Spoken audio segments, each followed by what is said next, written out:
Hi guys and welcome to another lecture of multidisciplinary case studies. तो हम लोगों ने पिछले लेक्चर में देखा एक कंपटीशन लॉ का केस एंड एक कंज्यूमर प्रोटेक्शन का केस।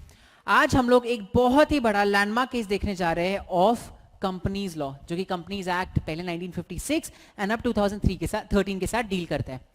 ये एक्ट जो है इसने एक बहुत ही important provision of the companies act को सेटल किया है। ठीक है, तो चलिए देखते हैं अपने वो कौन सा अपना केस है जो आज हम लोग देखने वाले हैं। आज का जो केस है उसका नाम है Standard Chartered Bank and others versus Directorate of Enforcement. ठीक है, so Standard Chartered Bank is our appellant and Directorate of Enforcement है हमारा रेस्पोंडेंट।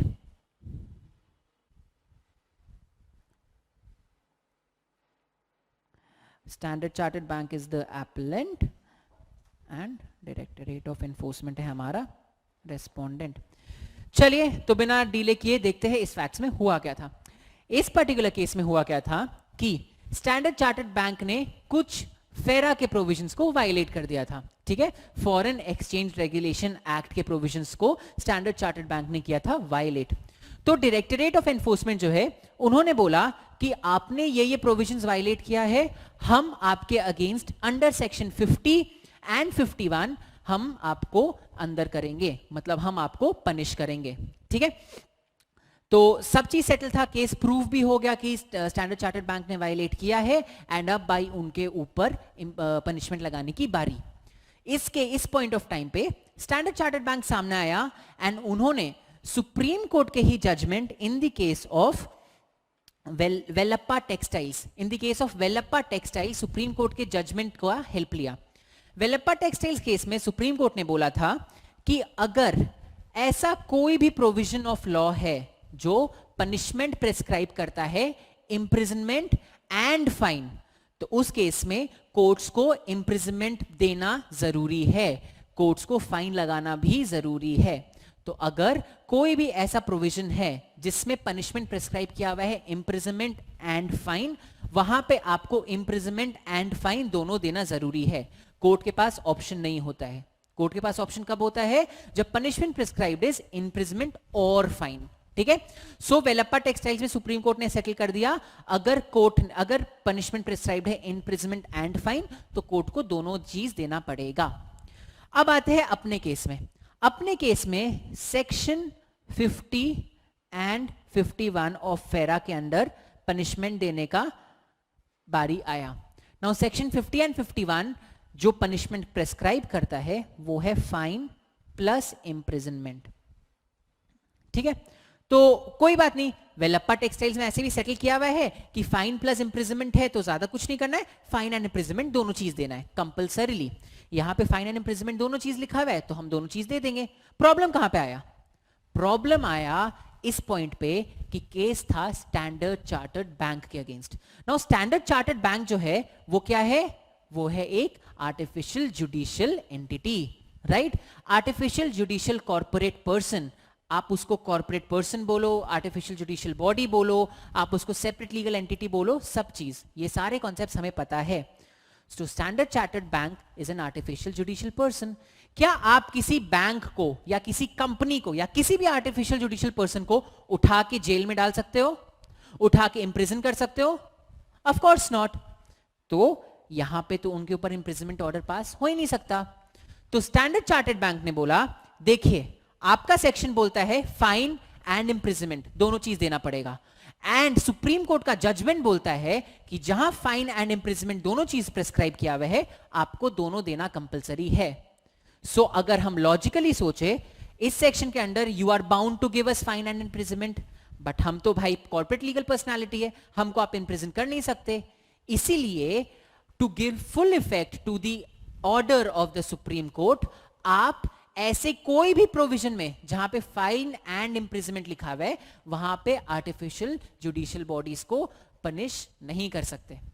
ठीक है, स्टैंडर्ड चार्टर्ड बैंक का बोलना था कि जब अपने लेजिस्लेटर्स, जब अपना पार्लियामेंट के जो ड्राफ्टर्स है वो ड्राफ्ट कर रहे थे लॉ, उन्हें पता था कि इंप्रिजनमेंट तो कोई कंपनी हो नहीं सकती है, तो जब उन्होंने कंपलसरीली फाइन एंड इंप्रिजनमेंट रखा उसमें उन्होंने ये चीज इंटेंट किया था कि उस पर्टिकुलर प्रोविजन के अंदर कंपनी जाए ही नहीं, उस पर्टिकुलर प्रोविजन के अंदर कंपनी के ऊपर पनिशमेंट ना लगे। तो स्टैंडर्ड चार्टर्ड बैंक का कहना अल्टीमेटली यही था कि देखिए, अगर कहीं पे केवल फाइन लिखा है, आप मेरे को फाइन दे सकते हो, तो हम उनके अंदर एलिजिबल है। अगर कहीं पे फाइन और इंप्रिजनमेंट लिखा है, आप वहां पे भी केवल फाइन दे सकते हो, तो हम उनके अंडर भी एलिजिबल है। बट अगर कहीं पे फाइन एंड इंप्रिजनमेंट लिखा है, तो सुप्रीम कोर्ट के हिसाब से आपको दोनों चीज देना पड़ेगा। एंड आप एक कॉर्पोरेट लीगल पर्सनालिटी को इंप्रिजनमेंट तो दे नहीं सकते, तो आप उस सेक्शन के अंडर ही कॉर्पोरेट लीगल पर्सनालिटी को पनिश नहीं कर सकते। ठीक है। डायरेक्टरेट ऑफ एनफोर्समेंट ने बोला, भाई ये क्या बोल रहे हो, अगर तुम्हारा ये बात हम लोग मान ले, तब तो फिर सारे कंपनीज अपने लायबिलिटी से ऐसे ही बच जाएंगे। तब तो हर इंसान एक ऐसी फेक कंपनी डालेगा एंड उस कंपनी के नाम पे आगे जाके गलतियां करते रहेगा, वायलेशंस करते रहेगा, एंड बाद में आके ये बोलेगा भाई फाइन एंड इंप्रिजनमेंट लिखा हुआ था, तो हम इंप्रिजन नहीं हो सकते, इसलिए हम इस सेक्शन के अंडर पनिश नहीं हो सकते। क्या ये एक्सेप्टेबल पोजीशन ऑफ लॉ होता? Of course not. Supreme Court ने इस केस में फिर दोनों साइड्स के दोनों पार्टीज के आर्ग्यूमेंट्स को सुना, दोनों के केस लॉस को देखा वगैरह वगैरह, एंड फाइनली क्या डिसाइड किया? सुप्रीम कोर्ट ने डिसाइड किया, हां, हमने वेलप्पा टेक्सटाइल्स के केस में बोला था कि जहां फाइन एंड इंप्रिजनमेंट हो वहां पे आपको दोनों चीज देना कंपलसरी है। We agree to it. But ये case which deals with artificial judicial persons is an exception. ये केसेस जो एक आर्टिफिशियल जुडिशियल पर्सन के साथ डील करते हैं वो एक्सेप्शंस है, इन द सेंस कि उन पे आप इंप्रिजनमेंट नहीं लगा सकते। और इसका मतलब ये नहीं होता है कि जस्ट बिकॉज आप उन पे इंप्रिजनमेंट नहीं लगा सकते, आप उस प्रोविजन के अंदर उनको पनिश नहीं कर सकते। सुप्रीम कोर्ट ने एक छोटा सा चेंज लाया, उन्होंने बस इतना बोला, ऐसा कोई भी प्रोविजन हो जहां पे फाइन एंड इंप्रिजनमेंट दोनों प्रेस्क्राइब किया हो, तो उस केस में आप for the purpose of artificial judicial people imprisonment वाले पार्ट को इग्नोर करोगे, आप केवल फाइन पे ध्यान दोगे। एंड अगर उसी के जगह नेचुरल पर्सन जैसे कि मैं, आप, अमिताभ बच्चन या कोई भी इंसान फॉर दैट मैटर अगर आ जाते हैं, तो आप नेचुरल पर्संस में फाइन भी लगाओगे एंड इंप्रिजनमेंट भी दोगे। तो ये जजमेंट के पहले बहुत ज्यादा प्रॉब्लम था इस चीज में कि भाई जहां पे फाइन एंड इंप्रिजनमेंट लगा हुआ है, वहां प्रेस्क्राइब किया हुआ है, वहां पे हम कंपनी के ऊपर क्या लगाए। ये जजमेंट ने फाइनली इस चीज को सेटल कर दिया कि अगर कोई भी प्रोविजन ऐसा बात बोलता है कि punishment prescribed is fine and imprisonment, वहां पे अगर उस प्रोविजन के अंडर किसी कंपनी को, किसी आर्टिफिशियल जुडिशियल बॉडी को, किसी कॉर्पोरेट पर्सनालिटी को पनिश करना है, तो हम इंप्रिजनमेंट वाला पार्ट को इग्नोर करेंगे एंड हम केवल उनके ऊपर एक फाइन लगाएंगे।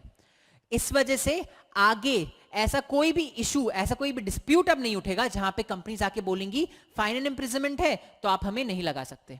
अगर कहीं पे भी फाइन एंड इंप्रिजनमेंट है तो अपने को ये चीज समझना है कि वहां पे कंपनी अगर है तो कंपनी के लिए केवल फाइन है, ऐसा हम पढ़ेंगे। एंड अगर कोई नेचुरल पर्सन है तो उसके लिए फाइन एंड इंप्रिजनमेंट दोनों है। तो ये था इस केस का जजमेंट, ये था इस केस के अंदर जो लीगल प्रिंसिपल होल्ड किया गया। आई होप आपको ये केस समझ में आ गया हो ढंग से। आई होप कि आपको इसका लीगल प्रिंसिपल समझ में आया हो एंड इसके क्या क्या कॉन्सिक्वेंसेस है वो समझ में आ गया हो। ऐसे ही आएंगे हम वापस एक नए वीडियो के साथ विद अनदर केस जिसमें कोई अच्छा सा लीगल प्रिंसिपल होगा। Till then keep studying, stay happy, thank you.